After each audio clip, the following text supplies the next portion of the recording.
بسم اللہ الرحمن الرحیم۔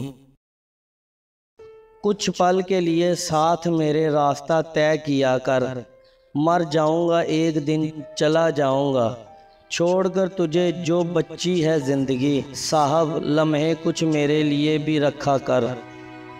اگر ہو گود میں ماں کی تو فرشتے بھی کچھ نہیں لکھتے، جو ممتا روٹھ جائے تو کنارے پھر نہیں دکھتے۔ یتیمی ساتھ لاتی ہے زمانے بھر دکھ، سنا ہے باپ زندہ ہو تو کانٹے بھی نہیں چپتے۔ زندگی کی کہانی کا سب سے مشکل کردار باپ کا ہے، اور یہ ذمہ داری کو باپ کے سوا کوئی نہیں نبھا سکتا۔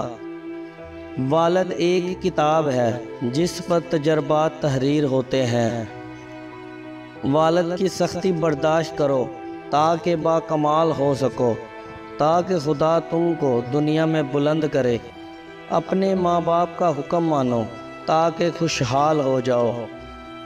کبھی باپ کے آنسو تمہارے دکھ سے نہ گریں، ورنہ رب تم کو جنت سے گرا دے گا۔ باپ ایک مقدس محافظ بھی ہے جو سارے خاندان کی نگرانی کرتا ہے۔ باپ ایک ذمہ دار ڈرائیور ہوتا ہے جو گھر کی گاڑی کو اپنے خون پسینے سے چلاتا ہے۔ والدین کے چہروں پر محبت سے نظر کرنا بھی اللہ تعالیٰ کی خوشنودی کا موجب ہے۔ جہاں خواب و خیال چھین لیے جاتے ہیں، وہاں اس سے کوئی فرق نہیں پڑتا کہ ہم انسانوں میں رہ رہے ہیں یا جانوروں میں۔ جلا کے پھینک دو ان ڈگریوں کو جو تمہیں تمہارے والدین سے دور لے جائیں۔ ایک عمر اپنے بیٹوں کو انگلی تھمائی، پھر بوڑھے نے ایک دکان سے لاٹھی خرید لی۔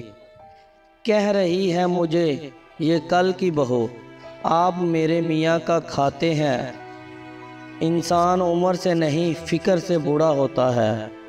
کہتے ہیں انسان اپنا پہلا پیار کبھی نہیں بھول سکتا، پھر لوگ کیوں اپنے والدین کو بھول جاتے ہیں؟